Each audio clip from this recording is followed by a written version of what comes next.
The Memoirs of Sergeant Bourgogne offer a personal account of his experiences during Napoleon's Russian campaign.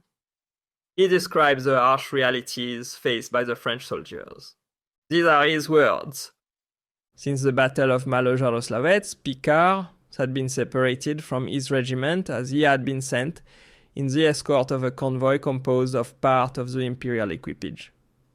This detachment was always 2 or 3 days' march in advance of the army, and in consequence had not suffered anything like the same privations as the rest. As there were only 400 of them, they had often been able to find provision and besides had means of transport. At Smolensk, they had found enough flour and biscuits to last for several days. At Krasnoye, they had the good luck to arrive and get away 24 hours before the Russians got there. At Orsha again, they had found flour. In any village they came to, there were always houses, enough available for shelter, if only post houses at some distance from each other.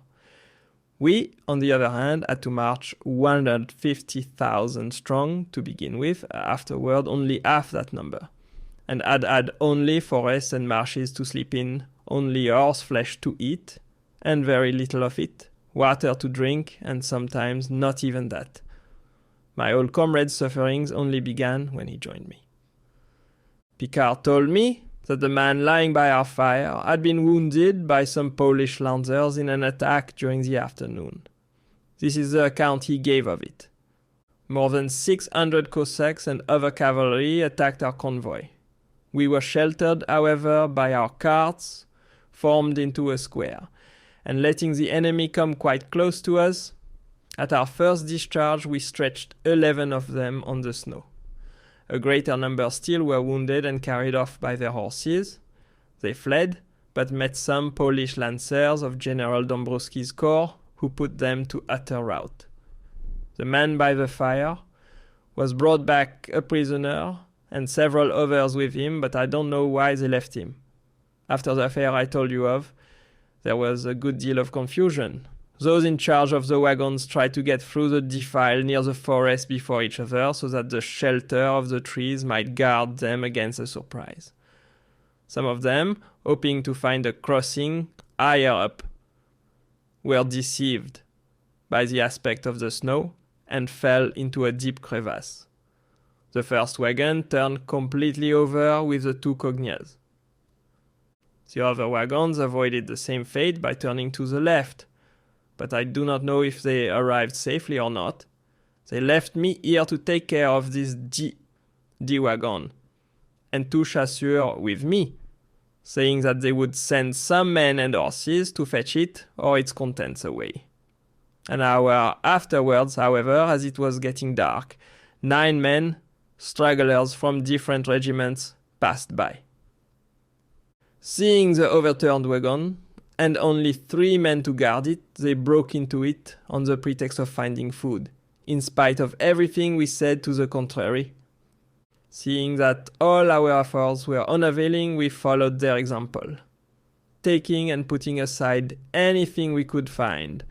But it was now too late, as all the best things had been taken, and the horses were cut up into 20 pieces. I managed to secure this white cloak for myself. I cannot understand how the chasseurs with me contrived to get away without my seeing them.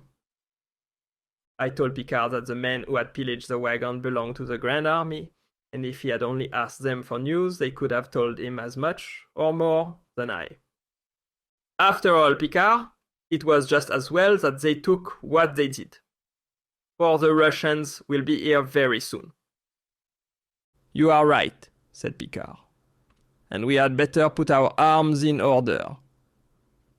First of all, I must find my musket, I said. I have never lost it before. I have carried it for 6 years, and I am so familiar with it, that at any hour of the night, in the middle of a pile of others, I know it by touching it, even by the noise it makes in falling. As no fresh snow had fallen, I fortunately was able to find it. Picard helped me by lighting my way with a piece of resinous wood. After having looked to our boots, an important consideration, we cooked a piece of horse flesh. of which Picard had a good store. After eating and drinking a little brandy and snow, we put some meat into our knapsacks, and standing to warm ourselves before the fire, we considered the next step to be taken. "Well," said the good fellow, "which way now for us?" "That infernal music's in my ears still," I said. "Perhaps we are making a mistake. Very likely it's the first bugle or our horse grenadiers révélés, you know the air. Filet, auprès des amoureux, tenez bien votre sérieux, etc." I interrupted Picard by telling him that there had been no first bugle or révélé for the last fortnight, that we had no more cavalry, that with the few that still remained, a squadron called the Doomed Squadron had been formed, commanded by the oldest marshal in France, that the general were captains, and the colonel and other officers served as private soldiers. That just the same thing had happened to a battalion now called the Doomed Battalion. That in short of 40,000 men in the cavalry, only 1,000 remained. Without leaving him time to reply, I told him that what we had heard was the signal of departure for the Russian cavalry, and it was that which brought him out of the wagon. "Oh, mon pays, it wasn't only that which made me clear out. I had been watching you some time trying to set me on fire." Picard had hardly finished speaking when he seized me by the arm, suddenly saying, "Silence! Lie down!" I threw myself on the ground at once. He followed my example and covered the fire with a cuirass. I looked up and saw the Russian cavalry defile above us in the utmost silence. This lasted for quite a quarter of an hour. As soon as they had gone, Picard said, "Follow me." And linking arms, we started walking in the direction they had come from. After going for some time, Picard stopped, saying quite softly, "Now we can breathe. We are safe at least for a time. We've been lucky, for if that wounded bear," the Cossack, "had seen his people, he would have bellowed like a bull to attract them, and God knows what would have happened then. But that reminds me.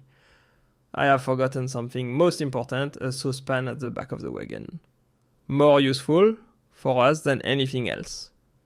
We must go back for it." As he saw I was unwilling, he said, "Come quick, or we may die of hunger." We got back to our bivouac. We found the fire almost extinct, and the poor devil of a Cossack rolling about in the snow, in the most terrible sufferings, with his head almost in the fire. We could do nothing to relieve him, but we laid him on some sheepskin shabraques so that he might die more comfortably. "He will not die just yet," said Picard. "Look at his eyes. They shine like two candles." We had placed him sitting up, holding him by his arms, but as soon as we let him go, he fell down again, his face in the fire. We dragged him out only just in time to prevent his being burned. We left him then to look for our saucepan, which we found so battered that it was past using. Picard, however, strapped it all the same onto my back. We then tried to get up the steep bank and reach the wood before daylight, where there would be shelter both from the cold and the enemy. After twice rolling down from the top to the bottom, we managed to make a footing in the snow. We reached the top at the exact place from which I had fallen the evening before, and where the Russian cavalry had filed past. We stopped for an instant to take breath and make out our bearings. "Straight on," said Picard. "Follow me." He started off as he spoke, and I followed, but hardly had he gone 20 yards when he disappeared in a hole 6 feet deep. He stood up without speaking, and I helped him out with his musket, but as soon as he was safe, he began swearing against the God of Russia and the Emperor Napoleon, whom he called conscript. He is a regular fool of a conscript to have waited so long in Moscow. A fortnight was long enough to eat and drink everything we found there, but to stay there 34 days just waiting for winter to come on. I call that folly. If he were here, I could tell him to his face that isn't the way to lead men. Good God. The dances he has led me the last 16 years. We suffered enough in Egypt, in the Syrian deserts, but that's nothing compared with these deserts of snow. And he began blowing on his hand. Come, my poor fellow, I said. This is not the time to stand and talk. We must do something. Let us see if we can't find a better way to the left. Picard had drawn out the ramrod of his musket and walked about, sounding the snow in front of him. It was just as deep all around. In the end, we got across near where he had fallen in. Once. On the other side, we went on, still sounding as we went. Halfway to the wood, we came upon another deep ditch, like that one in which we had spent the night. We crossed it, and with very great difficulty reached the other side. We were so tired that we were forced to stop and take breath. To the right, we saw some black clouds coming on us with frightful rapidity. The clouds coming with a north wind foretold a terrible storm and a cruel day in store for us. The wind roared through the pines and birch trees and drove us just the way we did not want to go. Sometimes we fell into holes concealed by the snow. At last, after an hour's walking, we arrived at our haven just as the snow began to fall in great flakes. The storm burst with such force that trees, broken or torn up by the roots, fell on all sides, and we were compelled to leave the forest. We kept on the edge of the wood, with the wind to our left, but were stopped by a great lake, which we could have easily crossed as it was frozen hard if it had been in the right direction. The quantity of snow falling prevented our seeing, and we were forced finally to stop altogether, sheltering behind 2 large birch trees until the weather had mended a little. For a long time, we stood there, stamping our feet to keep out the frost, when I noticed that the wind had abated a little. I mentioned this to Picard and proposed going further on. We had skirted a good way along the lake when suddenly Picard stopped and looked steadily before him. He then seized my arm and whispered, "Hold your tongue." Then dragging me behind a bush, he said in a low voice, "Don't you see?" "I don't see anything. What is it?" "Smoke. A bivouac." I looked and saw it too. An idea came to me and I said, "Perhaps the fire belongs to the bivouac of the cavalry we saw this morning." "I think very likely it does," he said. "We must behave as if we were sure of it. We made a great mistake this morning in not loading our muskets while we were near the fire. Now our hands are numbed and the barrel full of snow, we can't do it." The snow fell very lightly now and the sky was clearer. All at once I caught sight of a horse gnawing the bark of a birch on the edge of the lake. I pointed it out to Picard, and as the horse was not harnessed, he thought it might be a wounded one, abandoned by the Russian cavalry. While we were talking, the horse suddenly threw up his head and began to neigh, then quietly came straight up to us and snuffed at Picard, as if he knew him. We dared neither move nor speak. The confounded horse stopped there, his head against Picard's fur cap, who dared hardly breathe, fearing that his master might come to look for him. Seeing, however, that he had a wound in the chest, we concluded that he was abandoned, and no doubt the bivouac also. We moved forward and reached a cleared semicircle covered with shelters and fires, and 7 horses killed and partly eaten. We guessed that more than 200 men must have passed the night here. "It was the Russians," said Picard, warming his hands in the ashes. "I remember that yellow horse. He was my mark in the attack. I think I got his master a commission for the next world."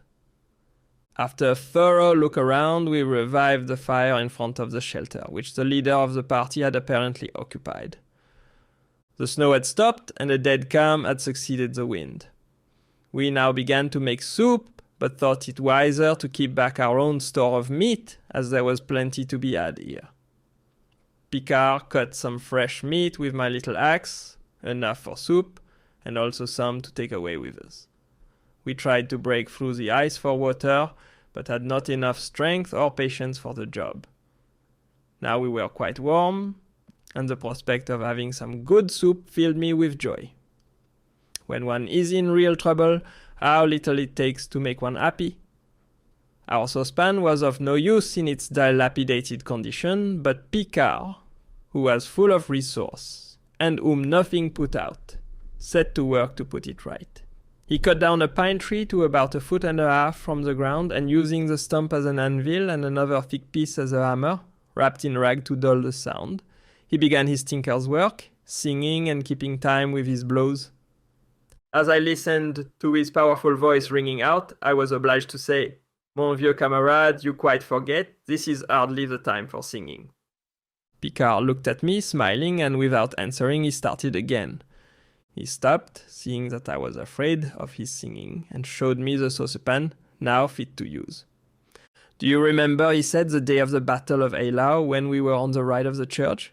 "Yes, of course I do," I said. "We had weather just like today. I have reason to remember it, for a brutal Russian bullet carried away my saucepan.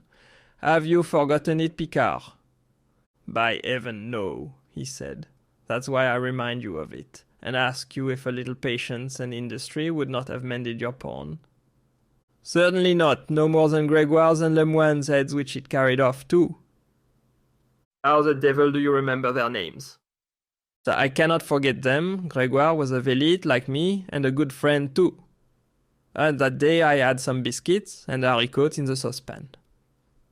"Yes," said Picard, "which were splashed all over us. Great God, what a day that was!" While we talked, the snow melted in the pan. We put as much flesh in as it would hold, so that we might have some cooked meat to take away with us. My curiosity prompted me to look into the canvas bag, which I had picked up the evening before. I found in it only 3 cotton handkerchiefs, 2 razors, and several letters in French, dated from Stuttgart, written to Sir Jacques Zisicki, a Baden officer in a dragoon regiment. The letters were full of affection from a sister to a brother. I kept them for some time, but they were lost when I was taken prisoner. Picard sat down before the fire at the entrance to our shelter, his back turned to the north, and opened his knapsack. He drew out a handkerchief with some salt tied up in one corner and a little oatmeal in another. It was long enough since I had seen so much, and my mouth watered merely to think of soup salted with real salt, when for the last month all the seasoning I had taken was powder. I was terribly tired, and the warmth of the fire made me sleepy. I told Picard that I should drop off. "All right," he said, "drop off. Get into the shelter and I'll look after the soup, and I can clean and load our arms. How many cartridges have you?" 3 packets of 15. "Very good. I have 4, so that makes 105. More than enough to do for 25 Cossacks, if they should come this way. Get along, go to sleep." I did not need telling twice, and wrapping myself in my bearskin cloak with my feet to the fire, I fell asleep. I was sleeping soundly when Picard awoke me, saying, "Mon pays, you have been sleeping like an angel for 2 hours. I have had supper. Now it's your turn to eat and mine to rest, for I want it badly. Here are our muskets cleaned and loaded. Mind you keep good watch, and when I am rested a bit, we will get on." He wrapped himself in his white cloak and lay down, while I took the saucepan between my knees and began with a tremendous appetite on the soup. I do not think I ever enjoyed or ever shall enjoy anything so much. After my supper, I got up to take my turn at the watch, but I had not been there for more than 5 minutes when I heard the wounded horse neigh loudly several times and then gallop off onto the middle of the lake. Then he stopped and neighed again. Several other horses answered him, and he started off in the direction of the sound. I hid myself behind a clump of firs and saw the horse join a detachment of cavalry which was crossing the lake. There were about 23 of them. I called Picard, already sleeping so soundly that I could not make him hear, and I was obliged to pull his legs. At last, he opened his eyes. "Well, what is it?" "Quick, Picard! Get up! Russian cavalry on the lake. We must get back to the wood. You ought to have let me sleep. I deserved it. I am sorry, mon vieux, but you told me to warn you, and no doubt a lot more may be coming. Oh, yes, he said. That's true. What a devilish trade this is. Where are they? Rather to the right and out of range. 5 others passed directly afterward, half a gunshot off. We saw the first few stop, and dismounting make a circle near a place on the lake, where they had probably broken the ice before to water their horses, for we saw them strike the new ice with the butts of their lances. We decided to pack and be off as soon as possible, to strike the road again, and if possible, rejoin the army. It was about 11 o'clock, thus we had until dark, i.e. about 4 o'clock. The army I knew could not be far off, as the Russians were waiting for us at the crossing of the Berezina, where all our scattered troops would have to collect. We hurried our preparation as much as possible. Picard filled his knapsack with meat, and I did the same with the canvas bag. He decided to regain the road by the way we had come, following the outskirts of the forest. If we were surprised by the Russian, we should have the wood for shelter. And if we were not molested, we should be on a road we could not easily lose. That concludes the 12th part of the story. Thank you very much for listening. Please subscribe for more episodes and leave a comment.